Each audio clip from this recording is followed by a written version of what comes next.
Einstein German scientist હતો, યહૂદી હતો.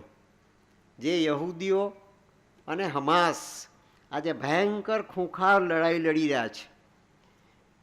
એ German scientist યહૂદી જેણે આ જીવન જ્ઞાનની યાત્રા કરી અને એણે પ્રગટ કરેલું સત્ય, બ્રહ્માંડનો સ્વભાવ શું, બ્રહ્માંડની ગતિ કઈ, બ્રહ્માંડની સ્થિતિ કઈ, બ્રહ્માંડનો સ્વધર્મ કયો, કયું બ્રહ્માંડ તે કે આપણે જેને 14 બ્રહ્માંડ કહીએ છીએ તે આ બધા જ તારા જે દેખાય છે આપણને અમાસની રાત્રે વધારે સ્પષ્ટ, એ તારાઓ મોટા મોટા સૂર્યો છે.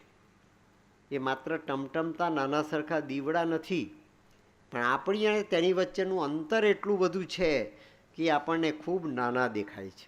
આપણી ચર્મચક્ષુ દ્વારા, આપણી ફિઝિકલ બિઈંગની આંખો દ્વારા, આપણા પંચમહાભૂતના માનવીય પિંડના એક ઓર્ગન દ્વારા આપણે એને જોઈએ છે તો એ આપણને ખૂબ ટમટમતા નાના દેખાય છે, પણ એ બહુ મોટા સૂર્યો છે. આપણા સૂર્ય કરતાં અનેક ગણા મોટા સૂર્યો એ આ ટમટમતા તારા છે અને તે દરેકનું પોતાનું અલગ અલગ બ્રહ્માંડ છે.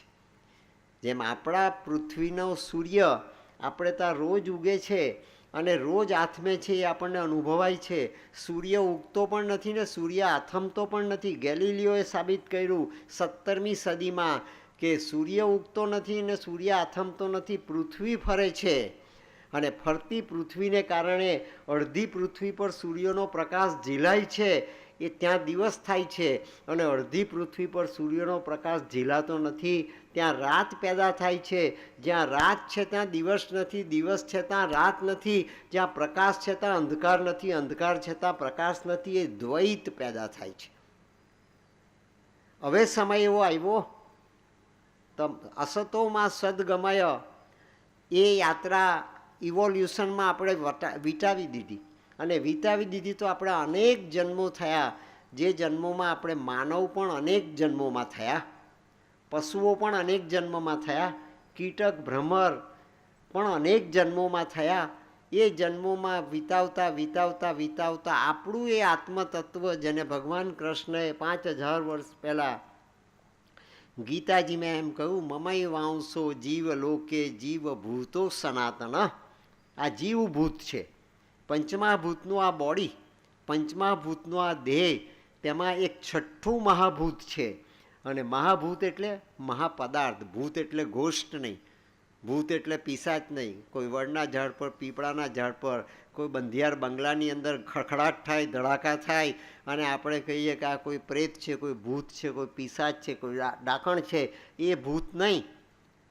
એ યોની પણ છે જેના જીવાત્મા હાય હાય હાય કરતાં અપમૃત્યુને પામે, જેના જીવાત્મા મામકા મારા મારા મારા કરતાં એ ભગવાનનું સ્મરણ કરવાને બદલે પોતાનાની સ્મરણ કરતા, અને આસક્તિમાં ને આસક્તિમાં, કોઈને આહારની આસક્તિ હોય, કોઈને નિંદ્રાની આસક્તિ હોય કુંભકર્ણની જેમ, કોઈને ભયની આસક્તિ હોય, મારું કાલે શું થશે, મારું કાલે શું થશે, મારું કાલે શું થશે.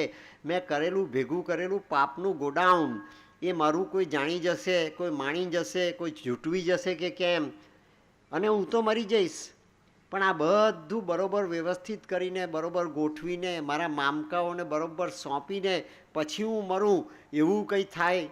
એ ભયમાં સતત જીવાય, એ ભય પરત્વે પણ એક આસક્તિ છે. અને જેની આપણને આસક્તિ છે તેનો જ આપણે વિચાર કરી શકીએ.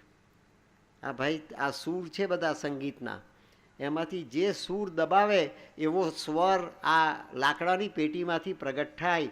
આપણો આત્મા જે સૂરની ઉપર મનને ગતિશીલ કરે તે પ્રકારની અવસ્થા, તે પ્રકારની ચેતના, તે પ્રકારનો વિચાર, તે પ્રકારનું આપણું પોતાનું ચેતનાનું તંત્ર એ કામ કરતું થાય. એ ભારતના ઋષિમુનિઓને લાખો વર્ષ પહેલાં આત્મસાત હતું. આજનો ન્યુરોલોજીસ્ટ નથી સમજી શકતો, આજનો મનોવૈજ્ઞાનિક નથી સમજી શકતો, આજના ન્યુરો સર્જન નથી સમજી શકતા. માઇન્ડને એણે બ્રેઇન માની દીધું. બ્રેઇન એ માઉસનો લોચો છે. જેમ આંગળીની અંદર મસલ્સ છે, હાડકાં છે, પગની અંદર મસલ્સ છે ને હાડકાં છે, શરીરમાં મસલ્સ, હાડકાં, નસ અને લોહી છે, તેમ બ્રેઇનના માંસના ટુકડાની અંદર પણ મસલ્સ, લોહી અને સેન્સિટિવિટીને માટેના જ્ઞાનતંતુ છે. એ માઇન્ડ નથી. જે મસલ્સ છે, બ્રેઇન છે, તે માઇન્ડ નથી. માઇન્ડ એ ચેતનાનું સ્તર છે.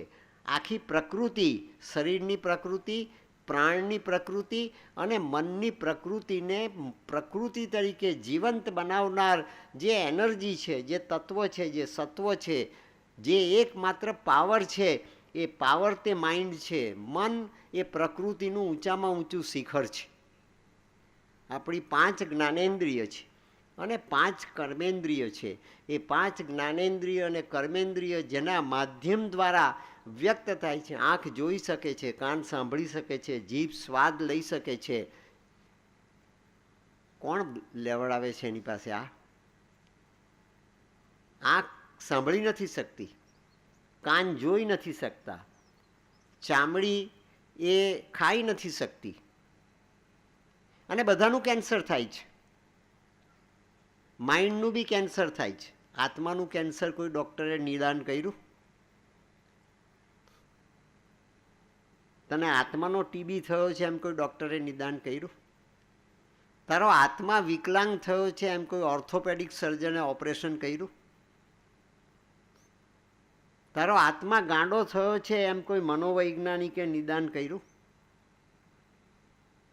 ગાંડો માણસ પણ આત્માથી જીવે છે, ડાયો માણસ પણ આત્માથી જીવે છે, પાગલ માણસ પણ આત્માથી શ્વાસ લે છે અને જીવે છે. પણ પ્રકૃતિ એ મનનું સ્વરૂપ છે. પ્રકૃતિ એનું શિખર તે મન છે, અને મન એ આત્માના પ્રકાશથી જાગૃત થાય છે. જેમ આપણે વિચાર કરીએ ને આપણો હાથ ઊંચો થાય, આપણે વિચાર કરીને પગથિયા નીચે ઉતરીએ, આપણે વિચાર કરીને 2 ડગલા આપણે માંડીએ, આપણને ગતિ મળે. પણ એ ગતિ ક્યાંથી આવી? તે કે આપણી આત્માની શક્તિમાંથી આવી. આત્મા મનને મન બનાવે છે, આત્મા કાનને કાન બનાવે છે, આત્મા આંખને આંખ બનાવે છે, આત્મા પગને પગ બનાવે છે, અને આત્મા આપણા ફેફસાની અંદર શ્વાસનો સંચાર કરીને લોહીના કણના અને લોહીના પ્રવાહ દ્વારા એ હૃદયને ધબકતું રાખે છે. અને પ્રકૃતિનું આખું ને આખું સંચાલન આપણને જેટલા સમયને માટે પરમાત્માએ આપેલું છે, એ સમય તે આપણું આયુષ્ય બની જાય છે. ધર્મ એ વાંઝ્યો નથી મિત્રો, વાંઝ્યો નથી. એ ઊંચી કક્ષાનું આત્મવિજ્ઞાન છે. અને માટે ભગવાન કૃષ્ણએ ગીતામાં કહ્યું, નહીં જ્ઞાનેન સદૃશમ પવિત્રમિહ વિદ્યતે. જ્ઞાન જેવું બીજું જગતમાં પવિત્ર કંઈ નથી. અર્જુન, તું સ્વીકાર કે પવિત્ર જ્ઞાન તે મારું સ્વરૂપ છે.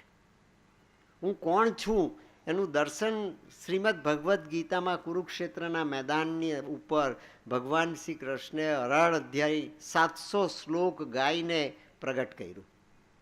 એ 700 શ્લોકનો ગાનાર, જેને શ્રી અરવિંદે જગતની મહાન ઘટના કહી, મેં આપને કહ્યું છે, આપ યાદ રાખજો.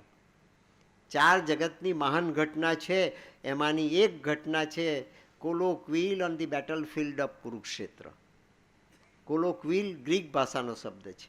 ભાગવત વાણી, પરમાત્માની વાણી, પરમાત્માનો રવ, પરમાત્માનો નાદ, પરમાત્માનો સ્વર, પરમાત્માનો sound. He is master's voice. તમારો બી માસ્ટર, મારો બી માસ્ટર, સકલ બ્રહ્માંડનો જે માસ્ટર છે, માલિક છે, તેનો અવાજ તે ઓમકાર છે. મિત્રો, દુનિયાનો જે ધર્મ વેદાંતમાંથી પ્રગટ થયો, મેં આપને સમજાવી કે ભગવાન કૃષ્ણની વાણી, જે આદેશ ભગવાન કૃષ્ણએ શ્રી અરવિંદને અલીપોરની જેલમાં આપ્યો, એ આદેશમાં ભગવાન કૃષ્ણએ કહ્યું કે તારે મારા આદેશનું પાલન કરવાનું, હું જે કહું તે પ્રમાણે તારે કરવાનું. એ જે ઓમકારની વાણી છે, ઓમકારનો રવ છે, એને માટે શ્રી અરવિંદે શબ્દ વાપરો છે colloquial on the battlefield of Kurukshetra.